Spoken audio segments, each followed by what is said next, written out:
The sky above Krith Station was burning. Metal halls shook as explosions echoed again and again. Red lights flashed everywhere. Alien voices cried in panic. This was not a battlefield. It was a trade station full of civilians. And now it was falling apart. Ethan Cole, a human emergency responder, ran through the smoke-filled corridor. He was not a soldier. He wore no heavy armor. Just a simple rescue suit and a cracked helmet. Humans were considered a weak species in the galaxy, good for labor. Not war. Ethan knew this. He had heard it all his life. But he kept running. Life signs detected. His wrist scanner beeped. The signal came from a collapsed section near the outer dome. That area was already losing oxygen. Most rescuers had marked it as lost. Ethan did not stop.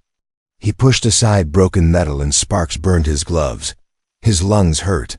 His heart beat fast. Then he saw her. An alien girl lay trapped under a fallen beam. Her skin glowed faint blue, covered in strange markings. One of her legs was badly injured. Her breathing was slow, weak. She opened her eyes and looked at him. A human. She tried to speak, but no sound came out. "It's okay, Ethan," said calmly, even though fear was rising inside him. "I've got you."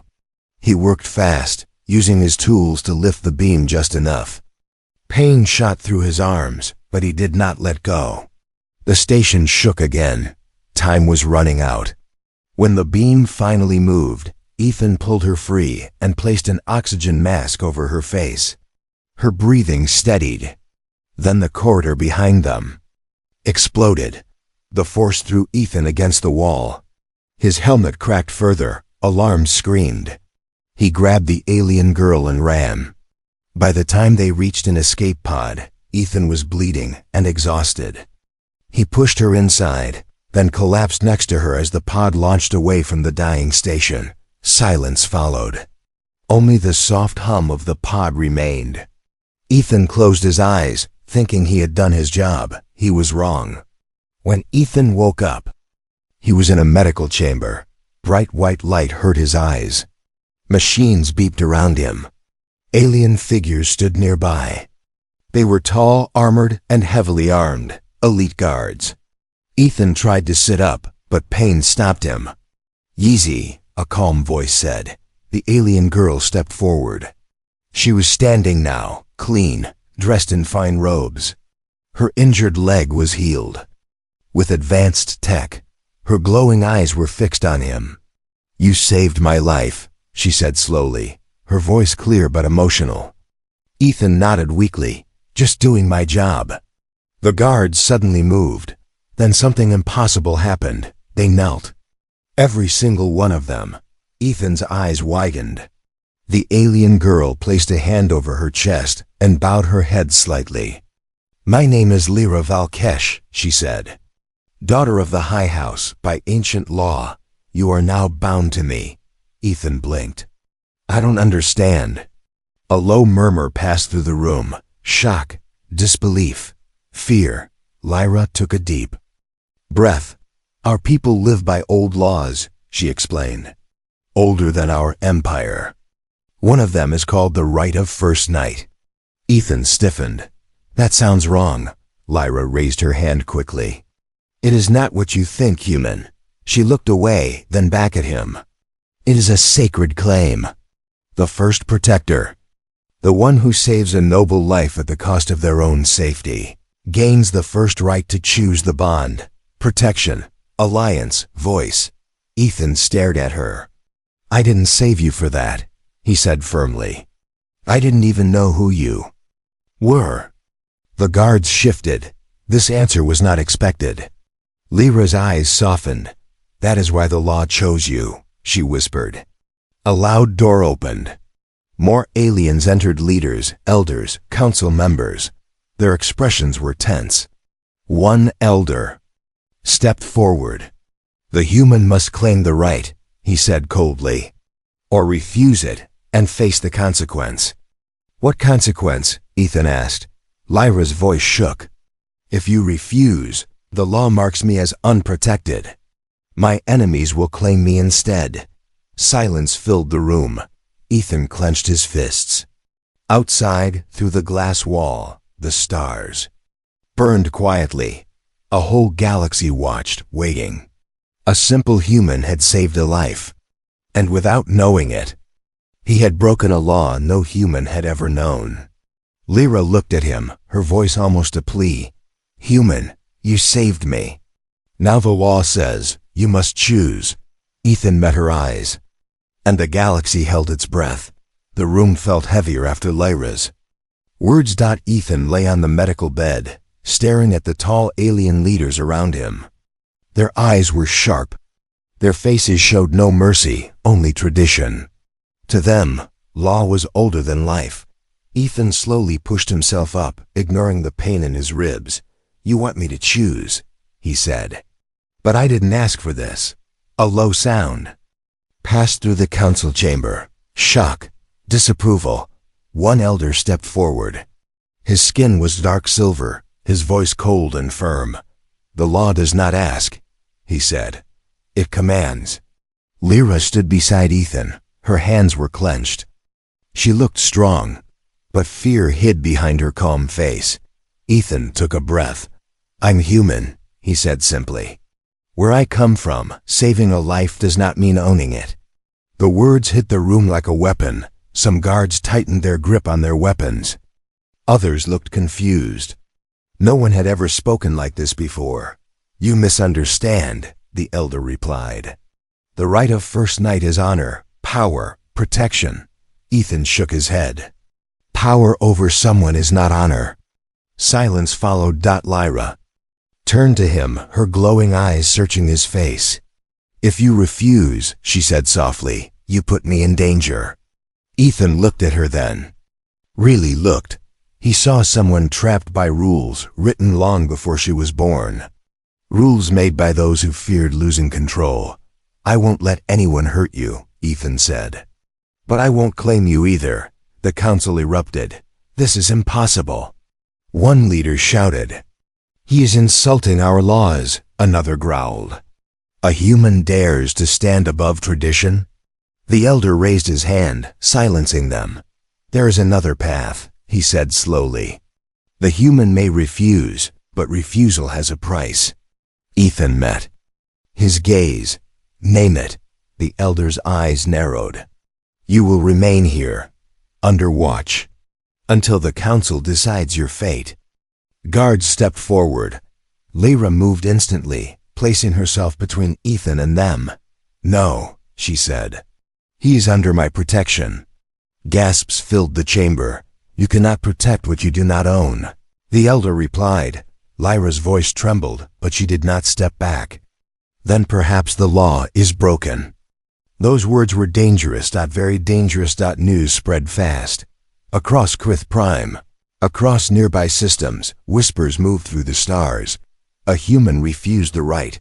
A human challenged sacred law. A human saved a noble, and did not claim her. Some laughed. Humans were weak. This one would not last. Others felt something new. Uneased. In a quiet chamber far from the council hall, Ethan sat alone. A guard stood outside the door. Lyra entered silently. You should have taken the right, she said, not angry, just tired. Ethan looked up. Would that have freed you? She did not answer. That's what I thought, he said gently. Lyra sat across from him. For the first time she looked young. Not a noble, not a symbol, just a person. My people fear chaos, she said. That law kept peace for centuries. Or control, Ethan replied. She looked at him sharply. You risk everything for someone you just met. Ethan shrugged. That's what humans do. Lyra studied him for a long moment. Then alarms sounded. Not the soft, warning kind. These were battle alarms. The lights dimmed. Red signals flashed. A guard rushed in. Enemy fleet detected. They are demanding the human. Ethan stood up slowly. Who are they? He asked. Lyra's jaw tightened. The Varn Collective. Our rivals. They have waited for weakness. And Now they think you're weak, Ethan said. Yes, Lyra replied. Because of you. Ethan smiled slightly. Good, he said. They always make mistakes when they underestimate humans. The station shook as ships exited warp outside. Lyra looked at Ethan, fear and hope mixing in her eyes. You still have time, she said. Claim the right. The council will protect you. Ethan shook his head. I won't become a king to save myself, he said. But I will fight to protect others. Outside the window, massive alien warships blocked the stars. The galaxy had expected a human to kneel. Instead, he refused. And war was knocking at the door. The galaxy reacted faster than anyone expected. Within hours, the story spread across trade lanes, data nets, and hidden channels. A human refused the right. A human challenged ancient alien law. A human became a threat without firing a weapon. On Krith Station, fear grew like a living thing. Ethan was moved again, this time to a guarded observation chamber. Thick glass walls surrounded him. Outside, stars drifted slowly, calm and silent, unlike the chaos inside the station. He stood with his hands behind his back, watching alien ships gather in the distance. They were not friendly ships, the Varn Collective. Fleet hung in space like dark shadows, massive, silent, waiting. They are patient hunters. Lyra said behind him. Ethan turned. She had entered without guards this time. That alone told him how serious things had become. They want me, Ethan said. Yes, Lyra replied. But not only you, they want what you represent. Ethan frowned. I don't represent anything. Lyra shook her head. You do now. A crack in our laws. A weakness. She stepped closer to the glass, her reflection mixing with the stars. The Varn believe tradition is strength. When you refuse the right, they saw chaos. Or freedom, Ethan said. Lyra looked at him. Those are the same thing. Depending on who is watching. Across the station, the High Council argued. The human must be surrendered. One leader shouted, if we protect him, we invite war. Another said, he has already caused enough damage. The elder who spoke for the law remained silent until the room grew quiet. The law was not broken, the elder said slowly. It was challenged. That truth frightened them more than war. Later, as station lights dimmed to emergency power, Ethan and Lyra sat across from each other at a small table. For the first time, no title stood between them. Why does the right exist? Ethan asked. Lyra hesitated. Long ago, she said, our noble bloodlines were hunted, assassinated. The law was created to bind power to protection. If someone saved a noble, they became responsible for them. That sounds logical. Ethan said. It was, Lyra admitted. At first. She lowered her gaze. But over time it became a tool. Control disguised as honor. Ethan leaned forward. So you never had a choice. No, Lyra said quietly. Not until you. Ethan looked away, jaw tight. I didn't plan this. I know, she replied. That makes it worse for them. The first attack came without warning. A Varn strike team breached the outer ring of the station. Explosions ripped through docking bays. Emergency shutters slammed shut. Alarm screamed. Ethan was already moving. Stay here, Lyra ordered. Ethan grabbed a dropped emergency baton. I didn't come this far to hide. She stared at him. You are not trained for this. No, he agreed. But I know how to protect people. They ran together through shaking corridors. Smoke filled the air. Civilians panicked, aliens of all shapes and sizes. Varn soldiers appeared ahead, tall, armored, cold. Their weapons glowed with deadly energy. Ethan didn't think. He acted. He pulled a child-sized alien out of the line of fire. A blast hit the wall where the child had been standing seconds before. Lyra saw it. Not bravery for honor. Not bravery for reward. Just instinct. More Varn soldiers advanced. Station guards hesitated. humans were weak. That was known. Then Ethan stepped forward. He used debris as cover. He signaled civilians to move. He took hits meant for others. He never charged blindly, but he never retreated either. Something shifted. Alien guards began following him. Orders no longer came from rank. They came from example. From a Varn command ship. Observers watched the chaos. That is the human? A Varn commander asked. Yes, another replied. Unarmed. Injured, still fighting. The commander narrowed his eyes. Humans were a mistake to underestimate. When the attack finally failed, the station was damaged but standing. Ethan collapsed against a wall, blood running down his arm. Lyra rushed to him. You should be dead, she whispered. Ethan gave a weak smile. Humans are hard to get rid of. She helped him up, her hands shaking not from fear, but from realization. Across the station, aliens looked at the human differently now, not as property, not as a mistake, but as a danger to old ways. The council received a final message from the Fuzz Varn Collective. Hand over the human. It read, or we return with full force. Lyra looked at Ethan. For the first time in her life, the law felt small. And the human felt unstoppable. The galaxy had called humans weak. That night, it learned a new word. Uncontrollable. The second attack came at night cycle. Krith Station had dimmed its outer lights to save power. Long shadows filled the halls. Emergency crews worked silently, repairing what they could. Everyone knew the truth. The Varn Collective would return. Ethan stood near a wide viewport, his arm wrapped in fresh bandages. Outside, distant stars moved. Slowly, too slowly, Lyra joined him. Her face was calm, but her eyes showed worry. They are preparing a full assault, she said. This time they will not test us, Ethan nodded. Then we don't let them land, Lyra looked at him. We are not a military station. We are traders, families, refugees. Ethan turned to face her. Then we protect them like families. Before Lyra could answer, the station shook violently. Alarms exploded into sound. Hull breach, multiple sectors. Enemy forces boarding. The night turned into chaos. Varn ships smashed through docking bays. Heavy troops poured inside like dark metal shadows. Their weapons burned blue-white, cutting through walls and shields. Alien guards fought back, but fear slowed them. Ethan did not wait. He grabbed a fallen shield generator and shouted, "Civilians! This way, stay low."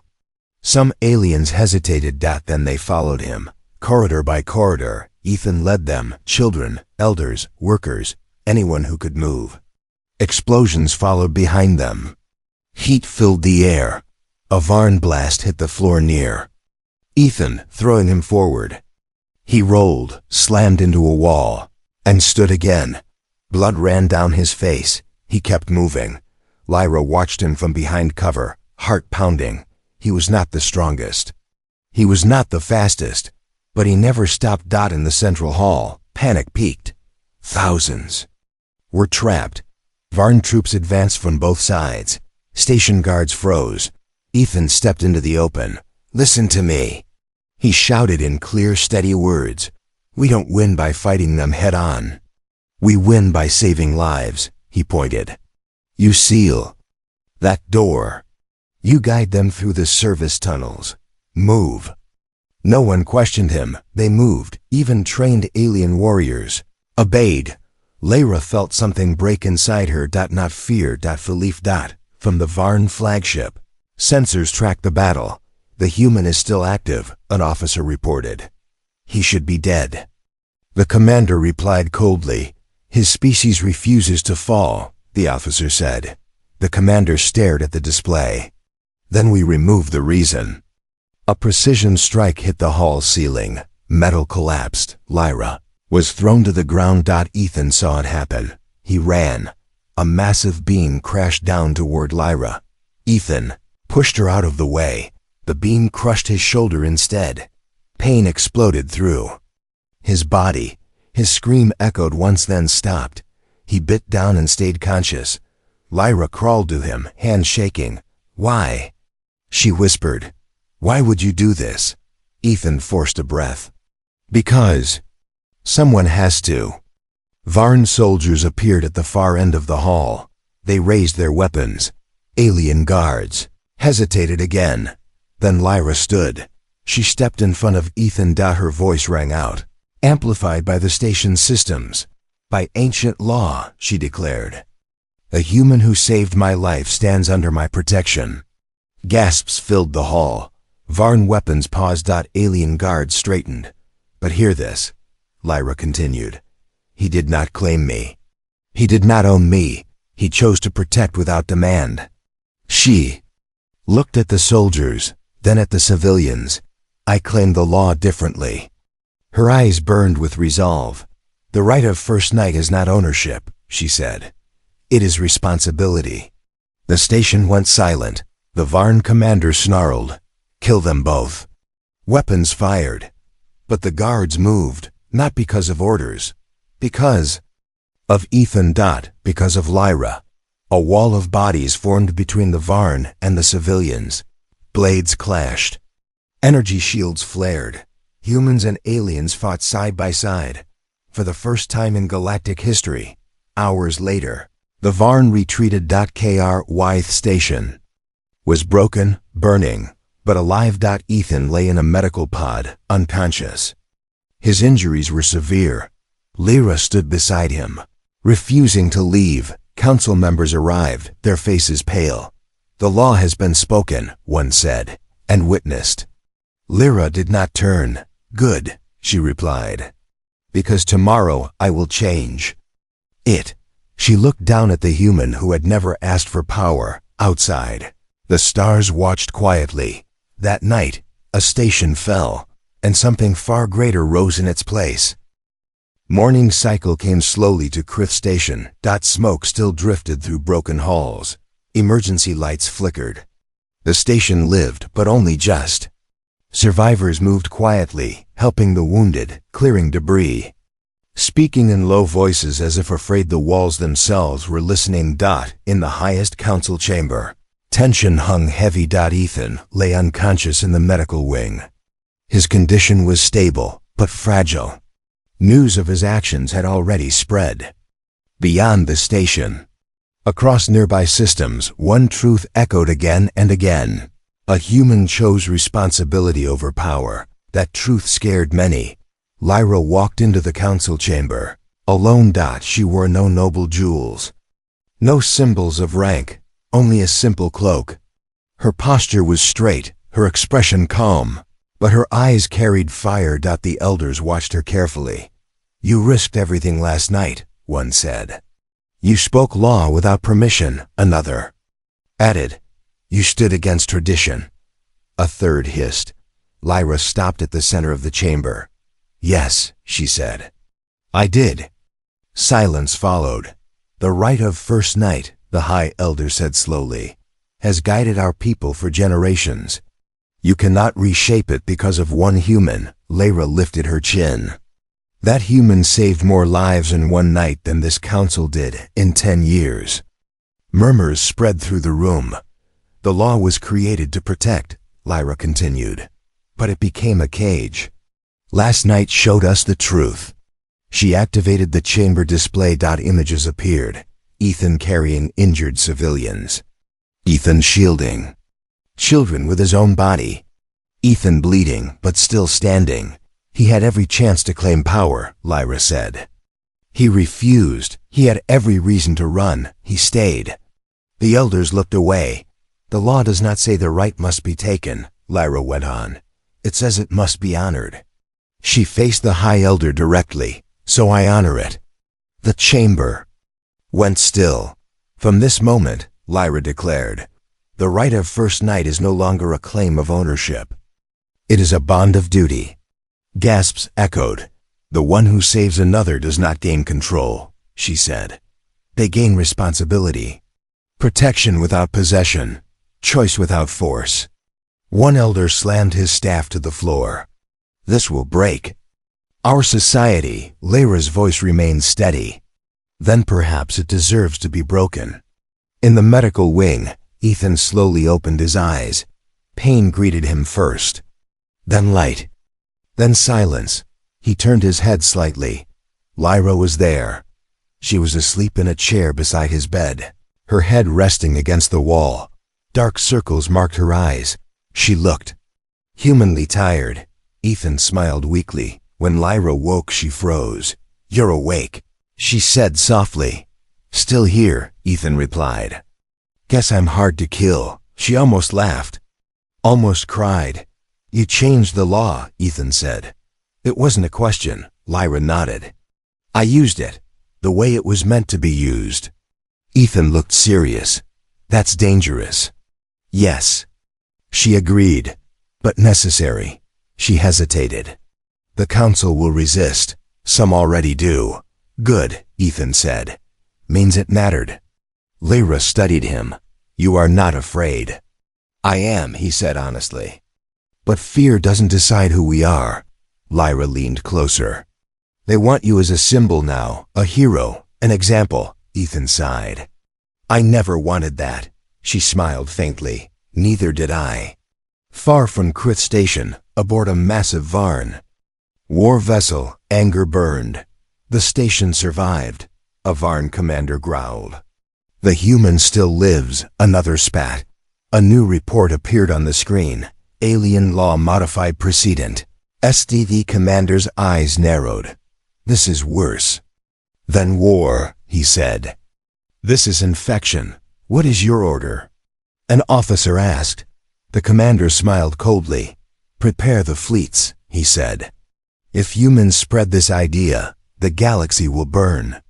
Back on Krith Station, Lyra stood before a gathered crowd aliens of many species. Fear was still there, but so was something new. Hope. "The law no longer owns us," Lyra said clearly. "Wit protects us." She gestured toward the medical wing. "A human showed us this. Not with words, but with action." The crowd turned. Some bowed. Some placed hands over their hearts. No one laughed. Ethan watched from his bed. Unseen. He did not feel like a hero. He felt tired. But as he closed his eyes again, one thought stayed with him. He had not taken a right. He had given others a choice, and somewhere beyond the stars, enemies were already moving. The law had changed. Now the galaxy would respond. The warning came too late. Across Krith Station, long-range sensors screamed as space itself bent and tore. Blue-white light flashed again and again as ships dropped out of warp. Not dozens, hundreds. The Varn collective fleet filled the sky. Civilians looked up through viewports and screens. Children cried. Old warriors felt their hands shake. No trade station could survive that kind of force. In the command center, silence ruled. "They brought everything," an officer whispered. "This is not punishment. This is extermination." Lyra stood at the center of the room, calm on the outside, burning inside. The council members sat behind her, pale and afraid. "They want the human," an elder said. "Give him to them. Save the station." Lyra's hands tightened. "No," she said. The elder snapped back. "If we refuse, everyone dies." Lyra turned slowly. Her voice was cold and clear.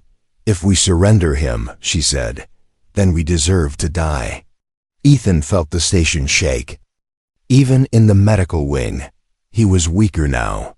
His body still healing. But his mind was clear. He already knew. They had come for him. A medical drone floated near his bed. Lyra entered moments later. Her expression said everything before she spoke. "They are demanding you," she said quietly. Alive, Ethan sat up with effort. Pain flashed through him, but he ignored it. "How long do we have?" he asked. "Minutes," Lyra replied, "before they open fire." Ethan looked at her carefully. "You can still stop this," he said. Lyra shook her head. "Not without breaking everything we just changed." Ethan nodded slowly. "Then let me go." Her eyes widened. "No."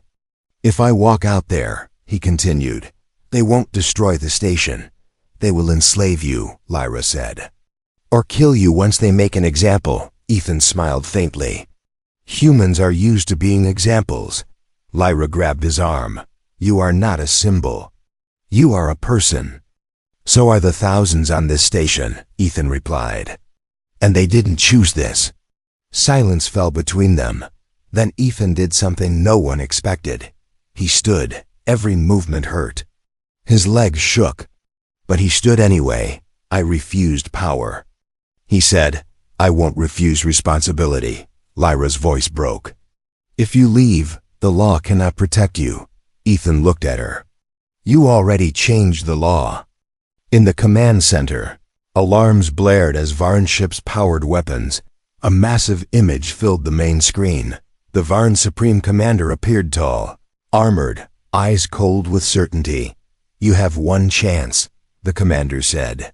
Surrender the human. Before anyone could answer, another signal interrupted. An unscheduled broadcast. Station dash wide. Then system wide. Ethan's face appeared.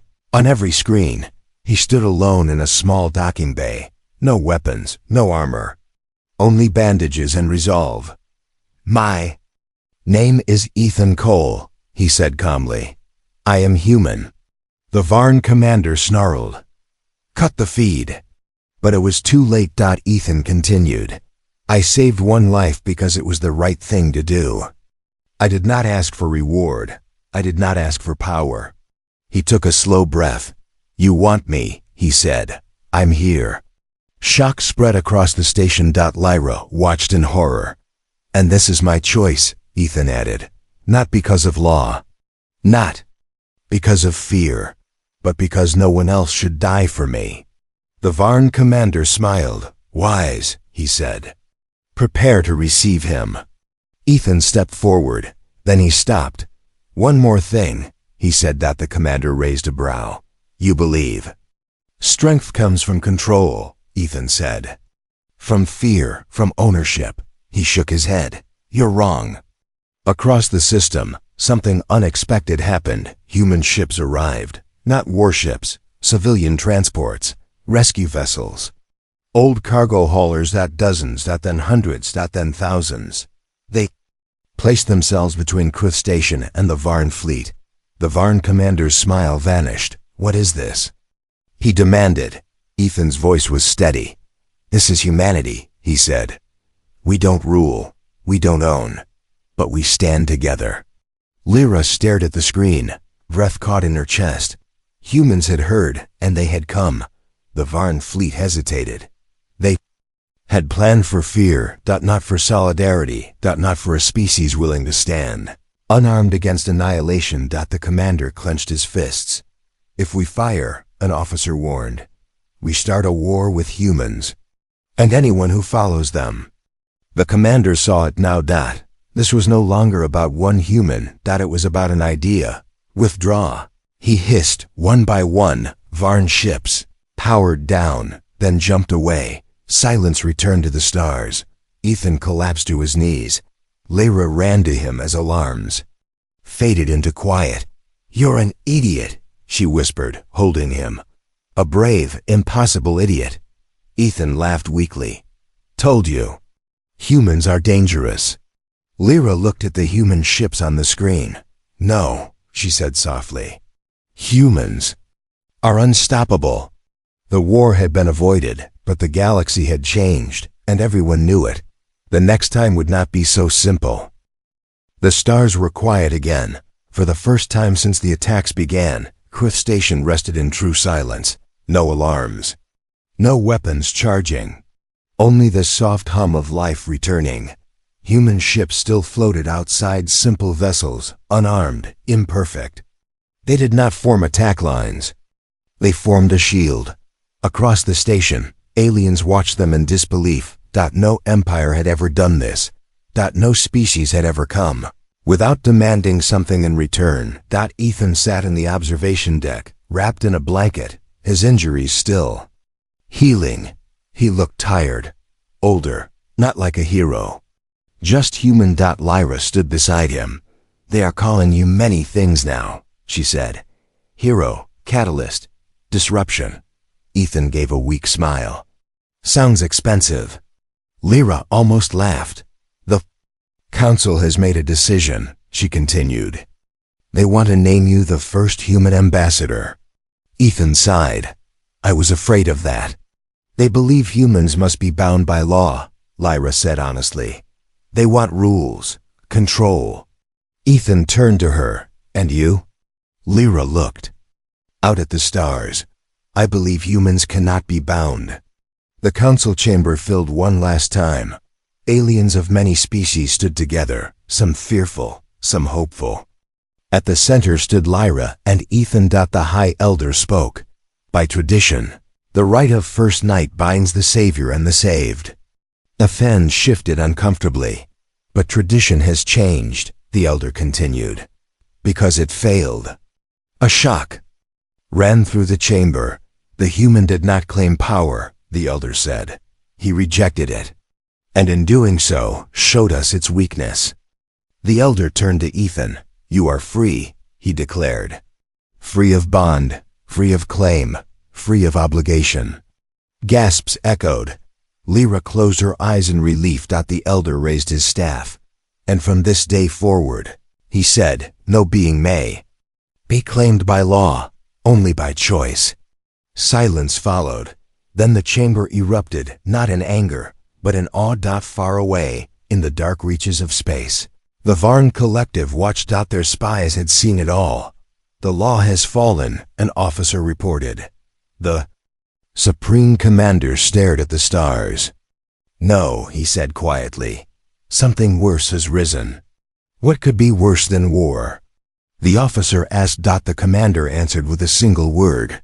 Humans. Back on Krith Station, Ethan prepared to leave.